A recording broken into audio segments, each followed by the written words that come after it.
AI tools నేర్చుకుని passive income సంపాదించాలనుకుంటున్నారా? వెంటనే సంప్రదించండి.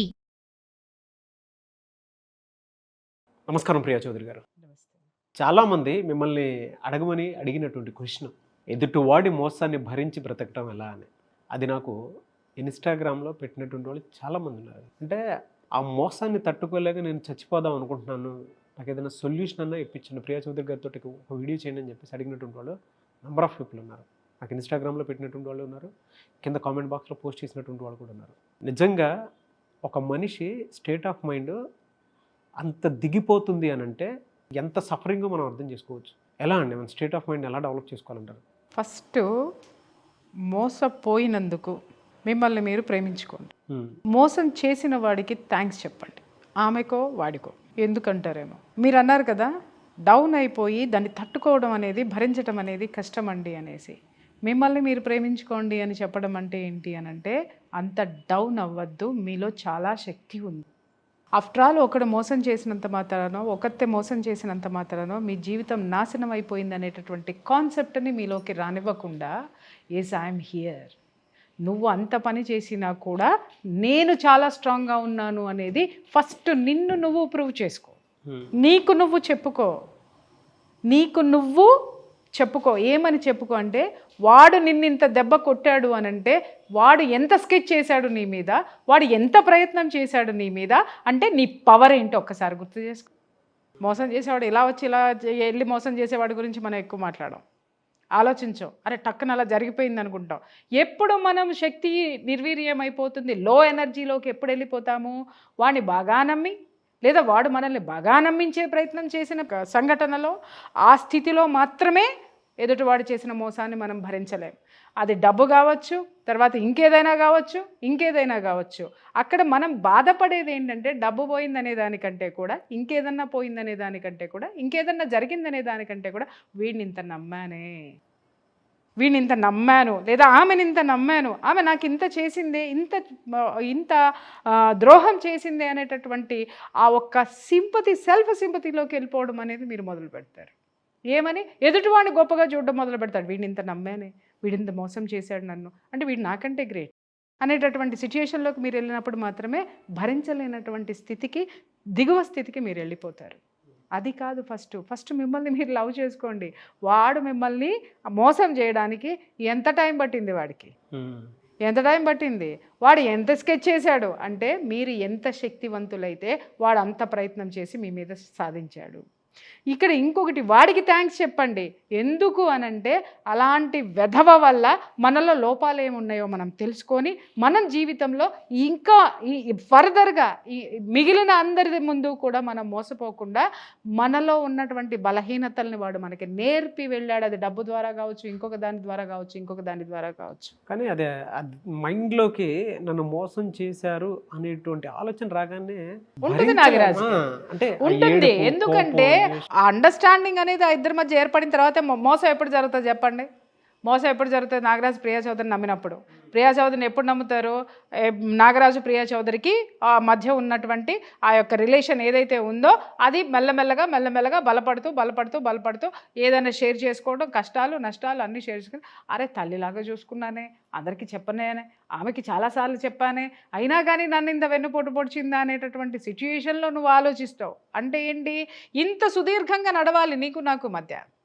నడిచిన తర్వాత కదా నేను మోసం చేస్తే నువ్వు బాధపడేది. బాధ అనేది ఎప్పుడు వస్తుంది అంటే, అరే ఇంతకాలం కలిసి ఉన్నాం, ఇంత మంచిగా కనిపించింది, ఇంత బాగా ఉంది, పెద్దదనుకున్నాను, కాన్సెప్ట్ వాల్యుబుల్ పర్సనాలిటీ అనుకున్నాను, ఇవన్నీ ఏమీ కాదా అనంటే, ఎదుటి మనిషి మనల్ని మోసం చేయడానికి మనల్ని ఎంత వెధవల్ని చేస్తున్నారో, మనం ఎలాంటి అజ్ఞానంలో ఉన్నాము అనేటటువంటి కాన్సెప్ట్లోకి వెళ్ళడానికి కొంచెం టైం పడుతుంది.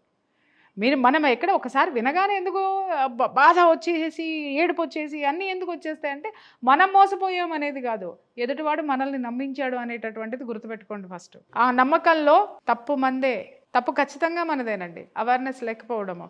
గుడిగా ఎవరు నమ్మన్నాడు నిన్ను? సింపుల్ ఎగ్జాంపుల్ చెప్తానండి. ఇప్పుడు ఎవరికైనా చాలా కేసులు నా దగ్గరికి వచ్చినాయి, నేను పరిష్కరించినాయి, నేను బొక్కబోర్లా పడిన తర్వాత నేను పరిష్కరించి, నేను కూడా బొక్కబోర్లా పడి నేను ఒకటి చెప్తా. నమ్మించి మోసం అన్నారు మీరు. మోసం చేసిన వాళ్ళ నమ్మకాన్ని తట్టుకోవడం అని. సింపుల్ ఎగ్జాంపుల్, భలే క్వశ్చన్ అడిగావు. నాకు ఎందుకో 4 డేస్ నుంచి ఇది మైండ్లో తిరుగుతూ ఉంది, ఇది జనాలకు చెప్పాలనిపించింది.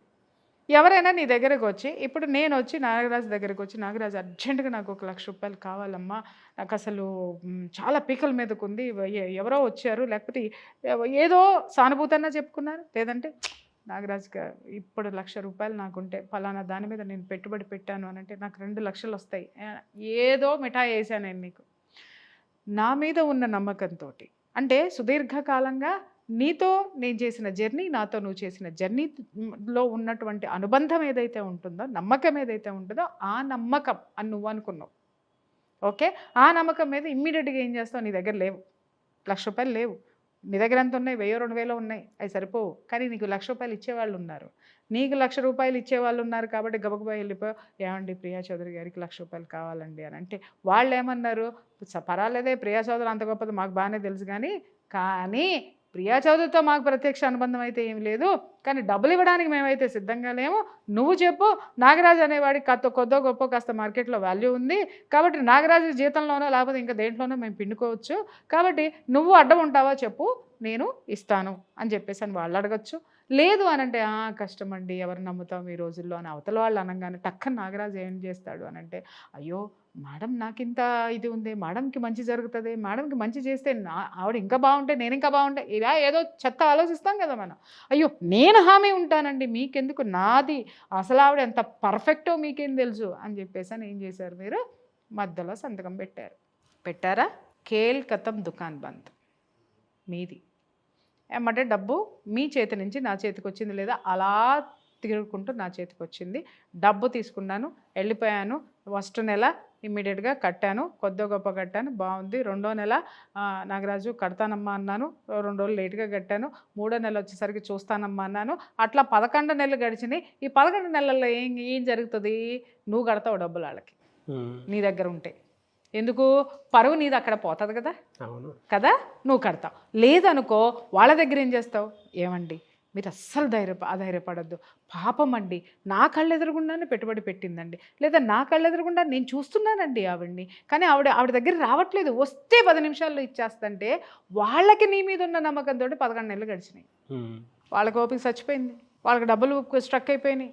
ఇక్కడ నేనేం చేశాను, అప్పుడు వాళ్ళు వచ్చి నీ పీకల మీద కూర్చున్నారు, ఎక్కడో మోసం జరిగింది, అదేదో చేస్తుంది, దాన్ని బాగానే మట్టసంగా డబ్బులు వస్తున్నాయి, అది దాచుకుంటుంది, వీడికి ఇవ్వట్లేదు, మనకు అసలు రావట్లేదు, ఏదో స్టోరీలు జరుగుతున్నాయి, లేదా ఇద్దరు కలిసి మోసం చేశారేమో అని చెప్పేసి వచ్చి నీ పీకల మీద కూర్చున్నారు. నా దగ్గరికి రారు, సంతకం పెట్టావుగా, నీ దగ్గరికి వస్తారు, ఎందుకంటే నువ్వు వాళ్ళతో చదువుకున్నావు, నేను లేను.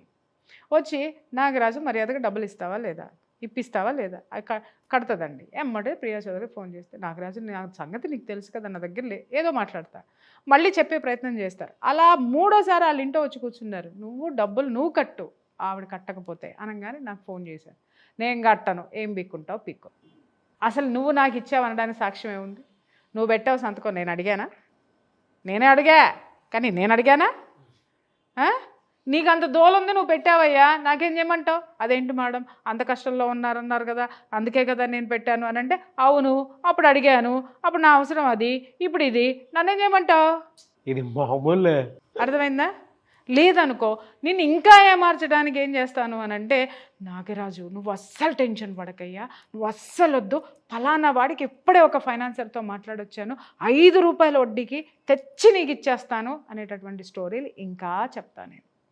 ఇక్కడ వాళ్ళు ఏం చేస్తారు, నీ ఎనర్జీని తాగేస్తూ ఉంటారు. నాగరాజు ఎక్కడ, మీ ఆవిడికి ఫోన్ వెళ్తుంది, నీకు ఫోన్ వెళ్తుంది, మీ ఆఫీస్లో వాళ్ళకి వెళ్తుంది, ఇంకెవరికైనా వెళ్తుంది, మొత్తం భ్రష్టు పట్టిపోయేది ఎవరంటే నాగరాజు నెల నాగరాజు డబ్బులు ఇప్పించాడు, కానీ ఇక్కడ ఏమవుతుంది, నాగరాజు మోసం చేశాడు వాళ్ళని. ఎంత సఫర్ అవుతున్నారండి ప్రాబ్లం తోటే, నంబర్ ఆఫ్ పర్సన్స్. నేను సాక్ష్యం అండి, లక్షలు నేను ఇప్పించి తర్వాత పీకుతా, నిజం అది జరగటానికి ఇది అవడానికి నేనే సాక్ష్యం, ఇది నిజం. ఇచ్చి అన్ని ముక్కులే మూతులే ఒంటి మీద అమ్ముకొని కట్టి, ఇంకా కట్టకపోతే ఇంకా అవతల పడేసి కొట్టి, ఇక వాళ్ళ దగ్గర ఏమీ లేదు అని ఎదురు తిరిగితే మూసుకొని కట్టిన క్షణాలు ఉన్నాయి. ఇంకా నాకు కట్టే తాత లేక ఈ సర్వీసు అసలు ఎవరు వచ్చినా సరే మా ఇంట్లో వచ్చిండు అప్పుడు ఏమవుతుంది, వాళ్ళు ఏం ప్రచారం చేస్తారు, నాగరాజుని నమ్మమాకండి, ఎందుకంటే వాడిని నమ్మి మేము మోసపోయాం, ఆవిడెవరికో ఈవిడ ఈయన్ని నమ్మకండి, ఇక్కడ ఈడు నువ్వు ఇప్పించావు కదా, నువ్వు ఈడు నేను ఆవిడ. ఎందుకంటే ఈవిడ దాకా వచ్చే శక్తి లేదు వాళ్ళకి, ఎందుకంటే వాళ్ళకి అనవసరం, ఎందుకంటే ఆవిడతో పెట్టుకుంటే ఏం చేస్తుంది, ఎందుకు వచ్చిన కర్మ, లేకపోతే వాళ్ళతో మనకెందుకు, మనవాడు ఈడు కదా అని చెప్పేసి అని భ్రష్టు పట్టిపోతాం, పక్కన ఇదే అవుతాం. ఇక అన్నీ వినేసిన తర్వాత నీకే వాళ్ళు మళ్ళీ నా ఎదుర్కొనేది, ఏంటి మేడం ఏంటి సంగతి, మిమ్మల్ని నమ్మి నేను ఇచ్చాను, ఎలా పడమంటారు, ఒక్కసారి అర్థం చేసుకోండి, మనిషి అన్న తర్వాత ఇన్నిసార్లు భరించాను, ఇంకా నా వల్ల కాదండి అని అనగానే అప్పుడు నాలో ఉన్నటువంటి అసలు స్వరూపం బయటకు వస్తుంది అనమాట. లేవు, ఏం చేయమంటావు, లేవు నా దగ్గర లేవు, ఇస్తా, నా దగ్గర ఉన్నప్పుడు ఇస్తా, వచ్చి తీసుకెళ్ళి.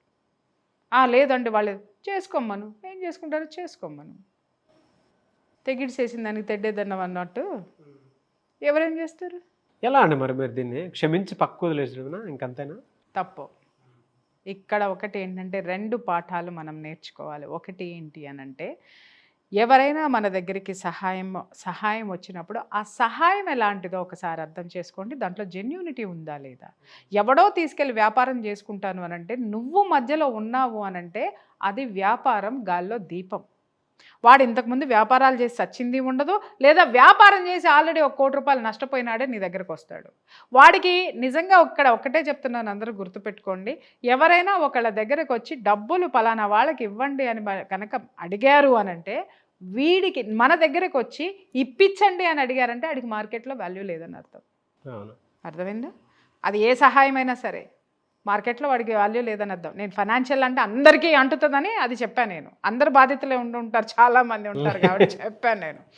ఏదైనా నీ దగ్గరికే పరిగెత్తుకొని వచ్చి నా దగ్గర చాలామంది వస్తారు, ప్రియక్క నువ్వు తప్ప మాకు ఎవ్వరు లేరు ప్రియక్క అనేసేసి ఇట్లా పట్టేసుకొని, ప్రియమ్మా నువ్వు తప్ప ఎవరు లేరు అని చెప్పేసి అని. నాకు నిజంగా చెప్తున్నాను కదా, నేను ఎన్నిసార్లు మా లాయర్లతో కానీ మా అడ్వకేట్లతోటి డాక్టర్లతో ఎవరితోనైనా ఎన్ని బూతులు తిట్టించుకున్నానో నాకే తెలుసు. బూతులు అంటే పాపం వాళ్ళు ప్రేమతో తిడతారు, వేరే విధంగా నాకు కూడా తెలుసు. వస్తే కౌన్సిలింగ్కే రండి అంతే.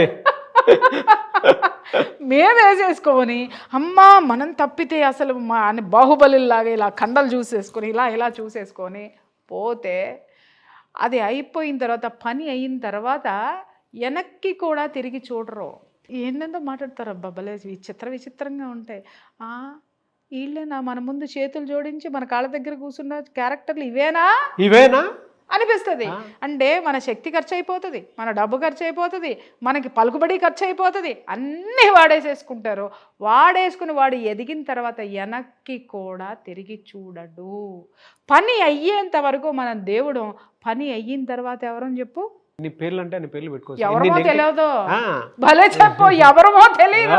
పని అయ్యేంత వరకు దేవుడు మాయమైపోతాడు. చూసావు, దేవుడు దాని దుంపదగాల పని అవ్వగానే మళ్ళీ దేవుడు మాయమైపోతాడు. అసలు మనమే అంటే దేవుడు మాయమైనట్టు మనం మాయమైపోతాం. Life lesson. సో అప్పుడు మనకు అనిపిస్తుంది అన్నమాట, అరే వీళ్ళ కోసం మనం ఏం చేశామో అని బాధ సుడులు తిరుగుతుందండి. బాధ ఎందుకు సుడులు తిరుగుతుందో చెప్పమంటావా నాగరాజు? మనము వాళ్ళకి హెల్ప్ చేసే విషయంలో, వాళ్ళని నమ్మే విషయంలో మన సంసారాన్ని నెగ్లెక్ట్ చేస్తాం, మనల్ని మనం నెగ్లెక్ట్ చేస్తాం, మన డబ్బు ఖర్చు పెడతాం, వాళ్ళకి ఇవ్వాల్సినంత మర్యాద వాళ్ళకి ప్రపంచం ఇచ్చేదానికంటే మనం ఎక్కువ వాల్యూ ఇస్తాం.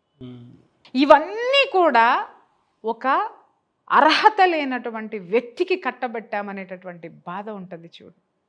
ఇంకా అది చాలా తక్కువ మంది ఫీల్ అవుతారు, వీడికి అర్హత లేదు, లేకపోతే ఈమెకు అర్హత లేదు అందుకే కట్టబెట్టామని చాలా తక్కువ మంది ఫీల్ అవుతారు. కానీ చాలామంది ఫీల్ అయ్యేది ఏంటి అని అంటే, నేనింత వాల్యూ ఇచ్చాను కదా, నేనింత నమ్మాను కదా, నేనింత సేవలు చేశాను కదా, నేనింత అంటే ఇంత కూడా ఉండదు మనలో ఎనర్జీ. ఇంకా అంతే చెప్పాను కదా, ఉండదు ఎనర్జీ. దయచేసి అసలు విషయం ఏంటంటే, నా లాంటి వాళ్ళకి 50 ఏళ్ళు పట్టింది ఏది రియలైజ్ అవ్వడానికి. ఈరోజు ఎవరైనా నా దగ్గరికి వస్తే ముందు ఫీజు కట్టి తర్వాత మాట్లాడు. నా ఫ్రెండ్స్ ఫోన్ చేసినా కూడా, సరే ఫోన్ ఎత్తాలా, సరే నెక్స్ట్ టైమా అకౌంట్లో డబ్బులు అయ్యి ఎంతసేపు 1 అవరా మాట్లాడతా, లేదు 2 నిమిషాల పేమెంట్ మాట్లాడతా. అంటే ఆ స్థాయికి నేను రావడానికి కారణం ఏంటి నాగరాజు? కాదు, నన్ను నేను తెలుసుకున్నా. అదే నా టైం చాలా వాల్యూ, నేను చాలా వాల్యూ, నా services value, everything is value. అందుకే జనం నా దగ్గరికి వచ్చి నన్ను కొలగొట్టారు. కాబట్టి ఆ వాల్యూని నేను ఇప్పుడు నిలబెట్టుకునేటటువంటి పరిస్థితిలో నేను ఉన్నాను. కాబట్టి చివరికి మా ఆయన ఫోన్ చేసినా కూడా ఇదే పరిస్థితిలో ఉన్నాను నేను. సమస్య లేదు. ఎందుకనంటే ఎందుకు ఇవ్వాలి ఫ్రీ సర్వీస్? ఎవరికైనా ఎందుకు ఇవ్వాలి ఫ్రీ సర్వీస్ చెప్తున్నా. నీకు ఒక వాల్యూ ఉంది, నువ్వు ఒక మనిషిగా నీకు ఒక వాల్యూ ఉంది, నీకంటూ నీకు వాల్యూ ఉంది. ఆ వాల్యూని జాగ్రత్తగా గుర్తించండి. ఎవరిని పడితే వాడిని నమ్మకండి. అది ఎవడైనా సరే, కొంపలో ఉన్నాడైనా సరే, బయటాడైనా సరే, పక్కనాడైనా సరే, లవ్వరైనా సరే, ఎవడైనా సరే, ఎవత్తైనా సరే, అది అమ్మ, అక్క, చెల్లి, ఎవరితైనా సరేనండి. మిమ్మల్ని మోసం చేయడానికి వాళ్ళు ముందుకు వచ్చినప్పుడు మోసం చేశారు అని తెలిసిన తర్వాత అది ఎలాంటి అనుబంధమైన, ఎలాంటి సంబంధమైన ఎత్తి అవతల పడేసి మీరేంటనేది మీరు కూర్చోండి. మీ ఎనర్జీ మీరే, మీరు ఎప్పటికీ మీరే. వాళ్ళు మిమ్మల్ని కోల్పోతారేమో కానీ మీరు వాళ్ళని కోల్పోరు. అది మాత్రం గుర్తుపెట్టుకోండి. అది కనుక పక్కన పెట్టి చూస్తే ప్రపంచం కొత్తగా కనిపిస్తుంది మనకి. 100% కొత్తగా కాదు, ఎనర్జెటిక్గా కనిపిస్తుంది. అండ్ వన్ మోర్ థింగ్ ఏంటంటే, దరిద్రాలన్నీ వదిలిపోయి ఒక కొత్త ఎనర్జెటిక్ పరిచయాలు కానివ్వండి, ఒక ఎనర్జెటిక్ దాన్ని ఏమంటారు, యాటిట్యూడ్ కానీ మనకి ఏర్పడుతుంది. అవును. కాబట్టి love yourself, say to them, say to thanks to them, and say to thanks universe. Thank you అండి. Thank you so much Priya Chaudhary గారు. Thank you.